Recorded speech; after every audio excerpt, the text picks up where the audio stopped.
Hey everyone, welcome back to another video. And in this video, I'm gonna talk about how to fix the touch screen is not working. Even I'm trying a couple of times, it's still the touch screen is not working and how we can fix this. So the one solution that is going to fix the touch screen issue on your iPhone is all about you have to do a forced restart.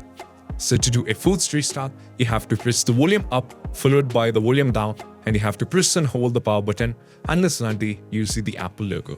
So to do this, let me do this. Press the volume up followed by the volume down, and you have to press and hold the power button like this unless and until you see the Apple logo.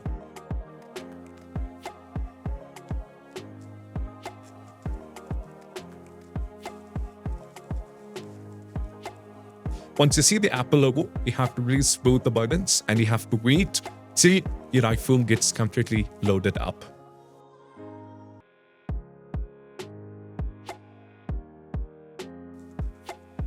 Now you have to check whether you are able to solve the issue or not.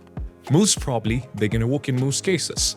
But also, I would like to add a few more things, as this study suggests that even apart from the forced restart, you can also try cleaning your display, or you can also try with what I'm recommending is you can also sometimes clean your complete display with any kind of soft things like any kind of soft coatings and all those things. If any kind of debris is there, the touch screen will not be working, so make sure that can also be done.